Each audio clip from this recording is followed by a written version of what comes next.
Hello दोस्तों, भूतों की कहानियाँ यूट्यूब चैनल में आपका स्वागत है। अगर आपने इस चैनल को सब्सक्राइब नहीं किया है तो सब्सक्राइब कर लें। तो चलो बढ़ते हैं कहानियों की ओर। दोस्तों, माना जाता है कि बरगद का पेड़ अपने अंदर कई रहस्यों को समेटे हुए है। कहते हैं कि इस पेड़ पर कई सारे भूत, प्रेत, यक्ष इत्यादि रहते हैं, लेकिन इस पेड़ को पवित्र भी माना जाता है। भगवान विष्णु जी के प्रतीक के रूप में इसे पूजा भी जाता है।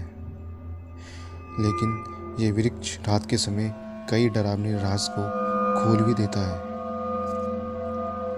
ऐसा ही एक डरावना किस्सा रमेश के साथ भी घटा था। रमेश एक फैक्ट्री में काम करता था।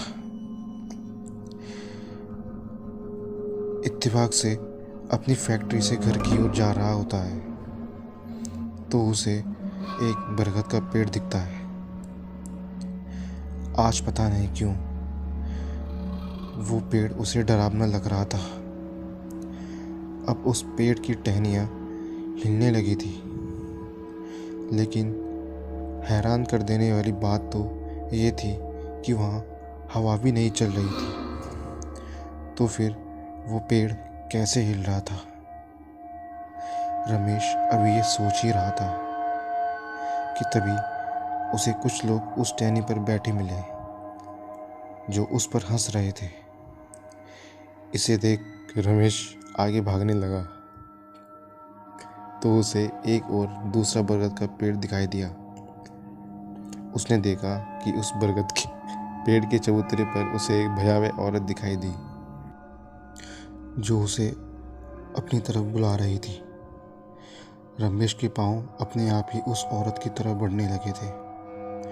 उस औरत ने एक लंबा हाथ किया और रमेश का गला दबाने लगी। रमेश ने जैसे तैसे खुद को छुड़ाया और वहाँ से इतना तेज दौड़ा कि सीधा घर पर ही रुका।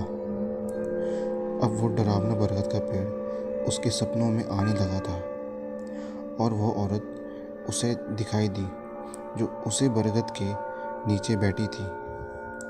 लेकिन रमेश के बीवी पूजा पाठ करती थी, इसलिए कुछ दिन के बाद रमेश बिल्कुल ठीक हो गया, क्योंकि उसे अब वो सपने दिखने बंद हो गए थे।